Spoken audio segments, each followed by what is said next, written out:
નમસ્કાર મિત્રો આજની વિડીયોમાં વાત કરીશું દેશ અને દુનિયાના સુપરફાસ્ટ સમાચારની। સૌપ્રથમ વાત કરીએ તો રાજકીય નેતાઓ સેન્ટા ક્લોઝના વેશમાં। ક્રિસમસ તહેવારમાં સેન્ટા ક્લોઝને યાદ કરવામાં આવે છે। તમે નાના હતા ત્યારે સાન્તા ક્લોઝ તરફથી ભેટની રાહ જોઈ રહ્યા હશો। હાલમાં જ રાજકીય નેતાઓની સાન્તા ક્લોઝ વેશમાં એઆઈની તસવીરો વાયરલ થઈ રહી છે। વડાપ્રધાન નરેન્દ્ર મોદી, રાહુલ ગાંધી, અમિત શાહ, મમતા બેનર્જી, અરવિંદ કેજરીવાલ, યોગી આદિત્યનાથ, નવીન પટનાયકની સાન્તા ક્લોઝની તસવીરો વાયરલ થઈ રહી છે। ઉલ્લેખનીય છે કે એઆઈવાળી તસવીરોને લોકો પસંદ પણ કરી રહ્યા છે।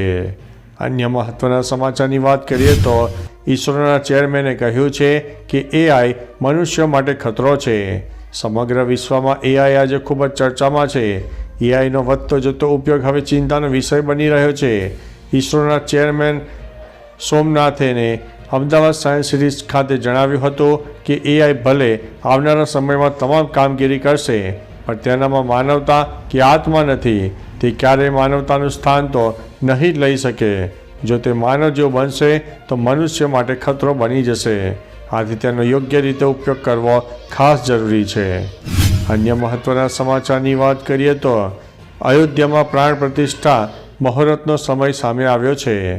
અયોધ્યામાં ભગવાન રામની મૂર્તિ સ્થાપિત કરવા માટેનું કામ ઝડપથી ચાલી રહ્યું છે।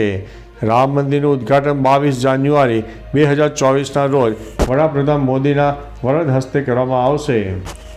જોકે કાશીના જ્યોતિષ ગણેશ્વર શાસ્ત્રીએ જણાવ્યું છે કે રામ મંદિરમાં પ્રાણ પ્રતિષ્ઠા કાર્યક્રમ માટે 84 સેકન્ડનો શુભ સમય છે, જેમાં 12:29 અને 8 સેકન્ડથી લઈને 12:30 અને 32 સેકન્ડ સુધીનો શુભ સમય હોવાથી આ સમયે પ્રાણ પ્રતિષ્ઠા કરવાની તક છે।